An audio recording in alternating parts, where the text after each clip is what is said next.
What's going on? The Trump roundup. Yeah, I like it. Yeah. Okay, cool. So obviously he sort of came into office. In fact, everything he's done over the last, God, it must be 5 years now with all the campaigning and stuff, 5-6 years maybe. Everything he's done has been treated with like incredulity and like hysterics and all this. You know, he's just like a massive celebrity, isn't he? He's the most famous man on the planet. He must be. Sure. And I think everyone's been far too hysterical. I think because he went in very gung-ho at the start, didn't he? Like, sort of like whipping up all the stuff, but which is what celebrities do and what he's very good at. I feel like subsequently everyone's dealt with everything he's done with far too much like incredulity and that sort of thing. So I think actually, if we look at it subjectively, I don't think he's done much to really sort of warrant much more outrage than any other president. I think just because he sort of tweets very ferociously in the middle of the night and just sort of says and does a few like outlandish little bits, and he's such a massive celebrity, he's been seen with this crazy amount of incredulity. But I think he's actually just sort of been a very normal president when all's said and done. Like, he's not actually done anything that's too crazy. If anything, in terms of like military and like sort of world peace, I think he's actually done quite a good job. In terms of North Korea, you know, that like presidents haven't had good dialogues with North Korea. They've just basically sent millions of troops to deal with issues, particularly in the Middle East, and he hasn't done that. He's withdrawn troops. I think there's a bit of conflicting data around drone strikes, but I think what I've read is that he's done fewer drone strikes than people like Obama, right? So yeah, he amped them up, I think, near the end of the I think I don't know whether it lined up with him losing the election, but at some point near the end of his thing, he just ramps them right back up. Right. Oh, okay. But throughout the majority of his term, he did a lot less. So Obama did the most of any president ever. Right. Obviously, drone strikes are relatively new, so that's a perfect like stat to like make someone seem really bad. But obviously, drone strikes are like one of the newest forms of combat, so you can't really blame him too much for that. But that's a classic like right wing sort of talking point, isn't it? Yeah. Oh, Obama dropped more bombs than anyone with drones. But yeah, okay, drones didn't exist 10 years ago, so or whatever, JFK didn't do any. Yeah, exactly. Because they didn't exist. So But he did do a lot less than Obama, so that's an important thing to bear that in mind. But yeah, sorry, Karen. I think, it seems like the economy was doing great. And you know what? I think coronavirus screwed him, as it screwed almost all politicians in the world, right? I think if it wasn't for coronavirus, I think we'd have a big long list of actually quite decent stuff that Trump's done, despite him sort of causing so much outrage. If we actually looked at the facts of like what he has achieved, what he's pushed through, you know, people's livelihoods, employment, people's health, blah, blah, blah, blah, blah, I think we probably would be saying, yeah, actually, he did a decent job and he wasn't as bad as everyone thought he was going to be, etc., etc. I think towards the end, particularly sort of from election day, right, or the day after election day, when it looked like that he was going to lose and he was claiming sort of fraudulent stuff, I thought, okay, fine, it's well within your right to sort of claim fraudulent activity. But I was like, okay, you've got a week or so now to try and prove something, like show us something, some evidence, point in a direction, blah blah blah. And I don't know whether I just didn't find it, but it didn't seem like there was anything that he could actually prove, or at least sort of suggest that they'd done, right? So I kind of thought, right, listen, I like sort of right-wing politicians to be treated with a bit of respect and them to be given their time to prove what they're going to do, you know, because lots of people just diss them straight off the bat. And I think, actually, no, give them a chance. But then when Trump started like digging his heels and just not leaving, I sort of thought, actually, come on, mate, it seems like you've lost here. You know, lots of people aren't happy, but it seems like you've lost. So listen, unless you can prove otherwise, just take it like a man, step down and hand over, right? The fact that he didn't go to the inauguration of Biden, he didn't sort of just hand over peacefully, do any of the things that people normally do, I kind of thought it was just like just a bit childish and just a bit bitter. And I was like, listen, if you've got a genuine proof that you've been the subject of wrongdoing, like prove it, mate, or shake hands and hand over and go and sun yourself in Mar-a-Lago. Completely fine. Yeah. Do you know what I mean? It's like, if anything, just say, oh yeah, people don't understand me. People don't see what they've got with me. But, say something like that and then just shake hands and go and sit on a sun lounger for a year. Absolutely fine. Yeah. So I think he balls that up. But in terms of the Capitol Hill incident, I don't think he's entirely to blame. I don't know how to put this, because I mean he did say go. He said go down there, didn't he? I think he should have just been a bit more clear with his tweeting, and when he was saying to people go down there, be peaceful, protest. Don't do anything else, basically. Go down there and show people you're unhappy, which is a protest like any other, like Black Lives Matter or lockdown protests or whatever.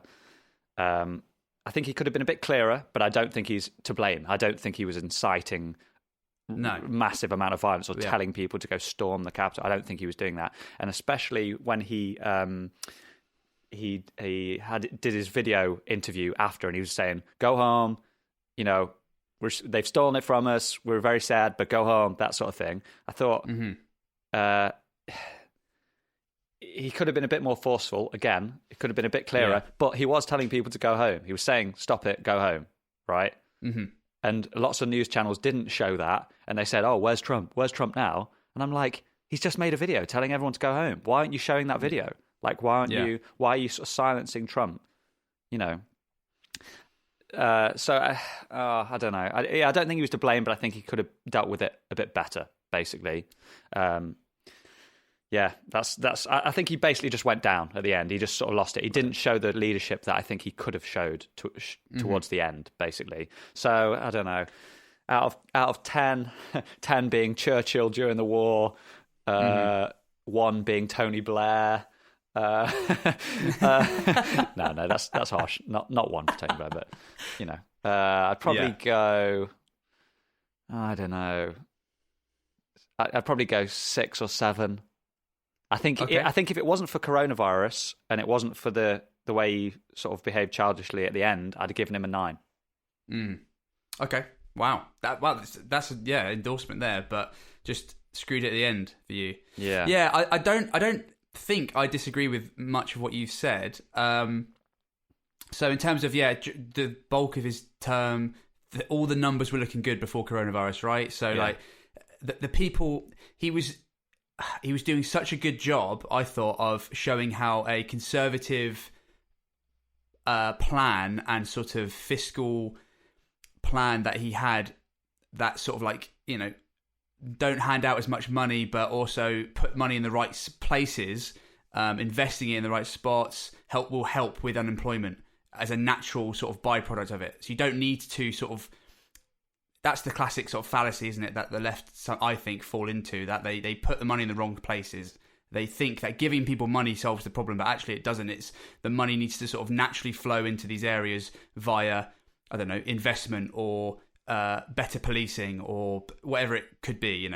Bring crime down an area, for example, you're naturally going to bring the prices of things up. You're going to bring up the wages, that kind of stuff, right? Yeah. And he was doing a good job because the black unemployment in America was at like an all-time low. There was less unemployment in general across the entire country. People were just doing better. So had that continued to the end, it would have been hard to argue with him, because everything was looking up. And then coronavirus hit and just whatever hit the fan. I feel like he was getting a really harsh time though, because in America, obviously, like they've got a federal government, but it was at the state level that were deciding who was how they dealt with the state, right? So every state could lock down or not lock down. They could decide what they wanted. So the blame was being, like, I think, unfairly put on him when he didn't have the power to lock the country down. Well, even I don't think that was necessarily the right thing to do anyway. But you see what I mean? Like, he seemed to be getting all the flack, whereas it was completely state level to decide whether they lock down or not to stop the flow. So I feel like that was unfair. Yeah. Now, in terms of the sort of big one, so the Capitol riot and the losing. So we'll start with the sort of the losing. There's a stat I heard the other day that is about, I think, between 35 and 40% of the entire population of America think the vote was fraudulent. Wow, that's large.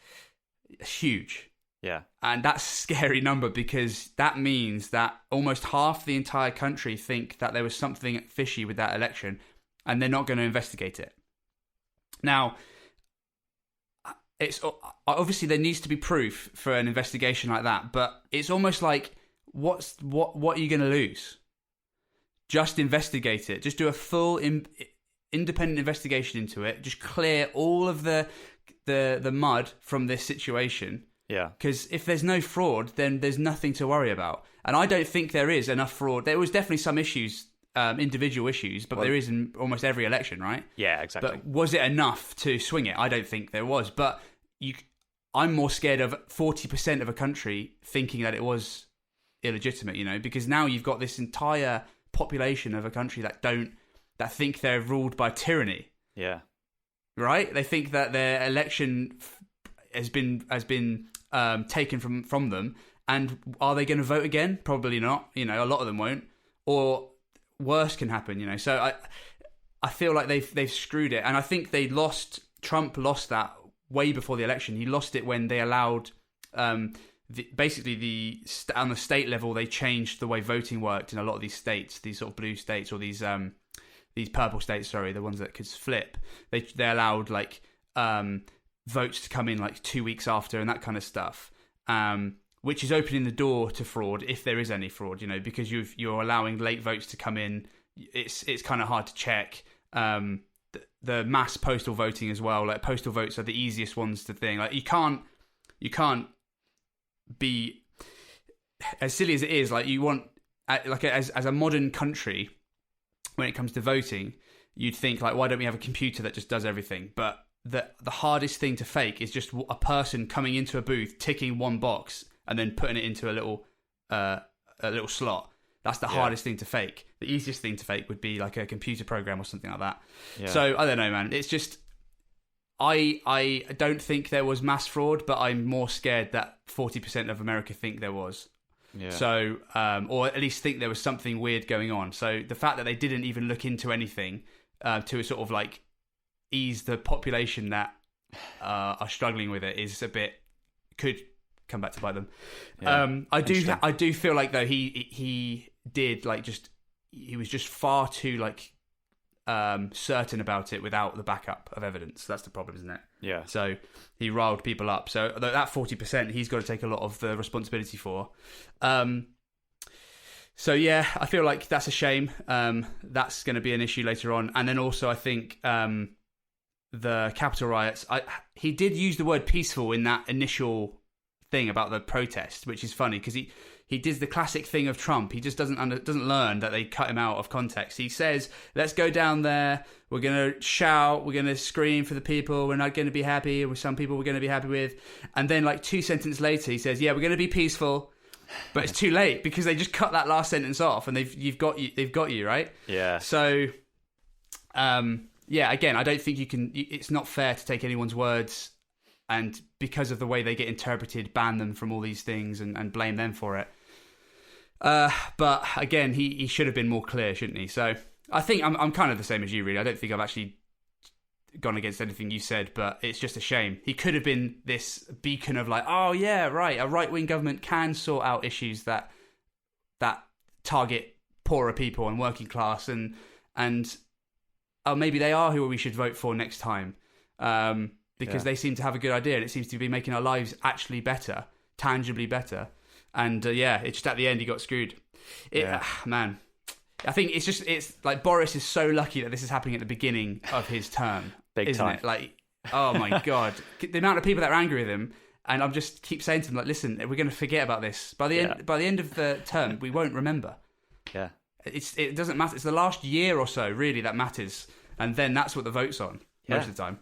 Yeah, big time. Big time. I mean, and listen, say what you want about Boris and the Conservatives at the moment, but we're getting those vaccines out. I mean, we can obviously still get them out quicker, and we can always do more, better.